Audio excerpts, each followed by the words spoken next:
Merci Valérie. Chers camarades, certains pronostiquaient un affaiblissement de notre mobilisation, qu'ils gardent leur pronostic, parce que nous sommes toujours là. Nos grèves et nos manifestations sont toujours aussi massives et fortes. Mes chers camarades, aujourd'hui, des milliers, des centaines de milliers, des millions, dans tout le pays, sont en grève et en manifestation. Des travailleurs dans tous les secteurs, la jeunesse. Et il faut saluer tous ces travailleurs. Et je vois devant moi les jeunes, ceux de l'école d'archi, qui sont mobilisés depuis des semaines. C'est l'expression de beaucoup de choses. C'est l'expression de l'unité de la classe ouvrière et de la jeunesse.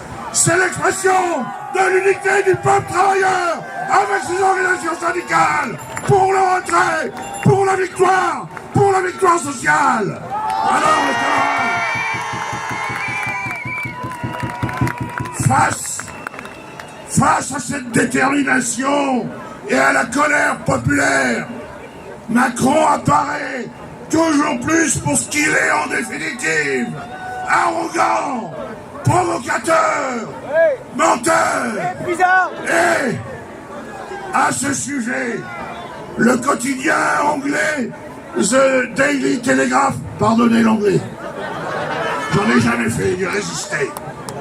Bref, ce quotidien anglais, qui est par ailleurs un journal conservateur, qui est un peu l'équivalent du Figaro en France, ce journal anglais, sans doute ému par l'annulation de la visite en France de Charles Windsor.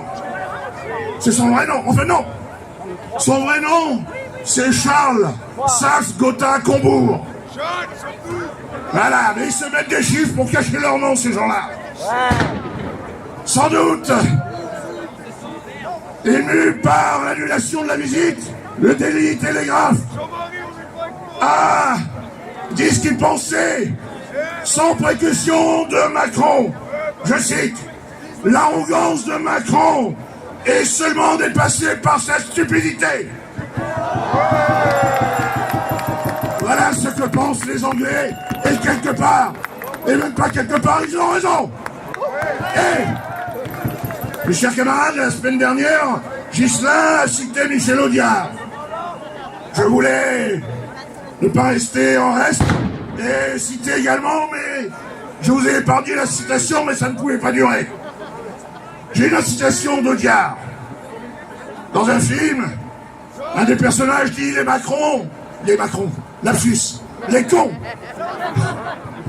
ça ose tout, c'est même à ça qu'on les reconnaît.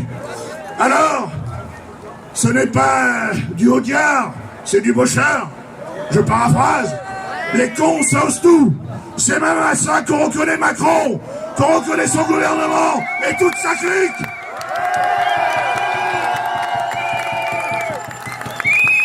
En réalité, Macron apparaît surtout isolé et minoritaire, et aujourd'hui capable d'un autoritarisme, d'une provocation et d'une violence inouïe.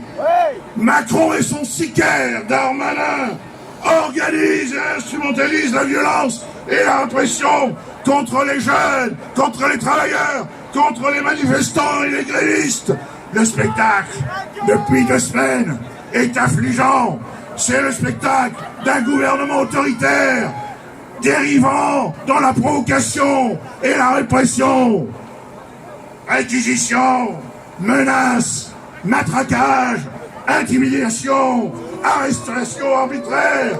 Mes chers camarades, ce sont eux, les Macron et toute la bande, qui les organisent et qui les décident. La violence et la brutalité, ce sont eux.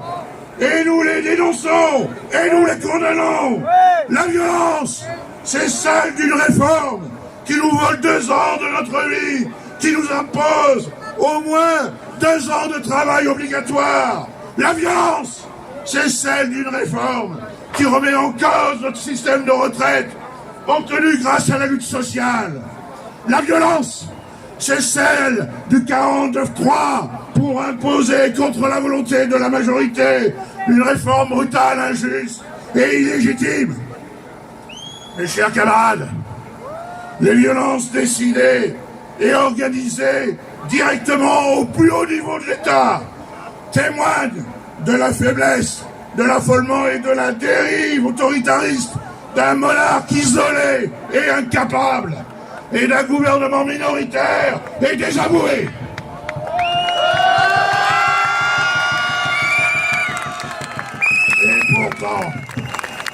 Et pourtant, ce Macron-là maintient sa réforme contre l'opposition de la totalité des organisations syndicales et de jeunesse de ce pays, contre la majorité des salariés de la population. Ce gouvernement minoritaire est illégitime. Il utilise tous les moyens de la Ve République pour imposer ses projets socialement destructeurs. Et Véran, le renégat, le provocateur, le menteur, il vaut bien du SOP, des Darmanin et tous les autres d'ailleurs. Véran l'a annoncé, ils ne vont pas en rester là. Chacun doit le constater. Ce gouvernement s'appuie sur la constitution antidémocratique de la Ve République, dans tous ses aspects, y compris le dispositif référendaire. Cette constitution a été conçue dès le départ pour permettre à une minorité installée au pouvoir d'imposer ses projets contre l'immense majorité. C'est une constitution antidémocratique. C'est la violence antidémocratique d'un gouvernement contre la population. C'est la dictature. Ce constat, mes chers camarades, il ne peut y avoir d'autre réponse que celle d'imposer la légitimité de la volonté populaire, de la majorité que nous représentons ici et maintenant, partout dans toute la France. Et au-delà, mes chers camarades, vous l'avez vu, dans toute l'Europe, dans le monde entier, des soutiens à notre grève et à notre mouvement. C'est peut-être pas seulement le printemps de la classe ouvrière et de la jeunesse en France, c'est peut-être plus largement le printemps des peuples. Et donc, il ne nous laisse pas le choix, celui donc de poursuivre avec force et détermination notre mobilisation par la grève, qui est l'arme des travailleurs, par la généralisation de la grève, pour le retrait et jusqu'au retrait. Mes chers camarades, je l'ai déjà cité, mais je ne peux pas ne pas la reciter. La Première République, la Déclaration des droits de l'homme du 24 juin 1793, celle qui proclamait la recherche collective du bonheur, disait dans son dernier article: quand le gouvernement viole les droits du peuple, l'insurrection est pour le peuple et pour chaque portion du peuple le plus sacré des droits et le plus indispensable des devoirs.